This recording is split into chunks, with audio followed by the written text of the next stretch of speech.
Bismillahirrahmanirrahim. Salut à tous. Bon, aujourd'hui je vous présente une interface graphique obtenue par logiciel LabVIEW. On a utilisé la version 2015. Et pour cela, j'ai créé la conception de la machine. Cette machine, elle s'appelle une poinçonneuse. La conception a été réalisée par le logiciel de conception SolidWorks.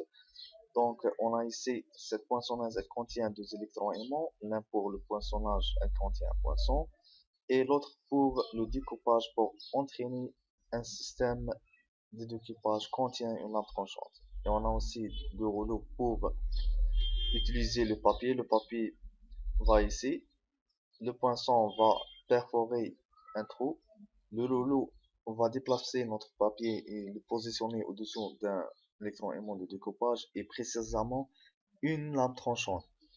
Donc on a ici les bornes et ici l'alimentation. Cette machine, elle travaille avec 24 volts. Donc pour cela, on a créé la commande de cette machine à base d'une carte de commande à base d'un microcontrôleur PIC et avec possibilité de commander cette machine par un ordinateur. Donc pour cela, j'ai créé une interface graphique. Cette interface est subdivisée en deux fenêtres. La première fenêtre, c'est pour l'introduction ou bien pour introduire les différents paramètres de la pièce. Et la deuxième fenêtre est pour superviser la machine durant l'exécution du travail. Donc pour cela, on a ici le choix de port, c'est-à-dire le COM 4, COM 3, etc. On a ici le baud rate, c'est-à-dire la vitesse de transmission de l'information.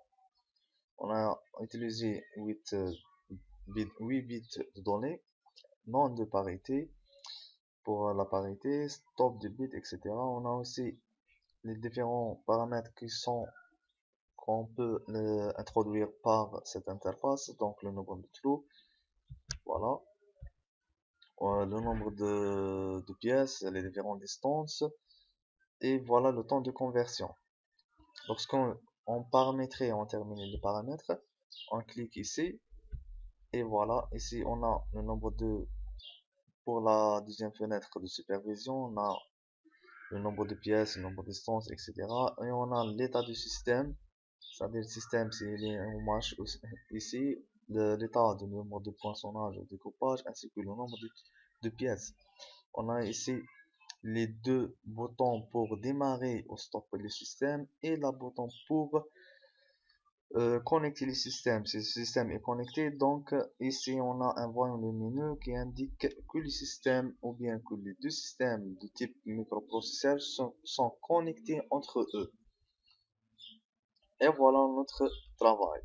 Donc après ça, on va donner des cours tutoriels pour les microcontrôleurs et pour comment connecter entre deux microcontrôleurs et comment connecter un microcontrôleur avec un autre PC ou bien avec un ordinateur avec une liaison RS232, etc.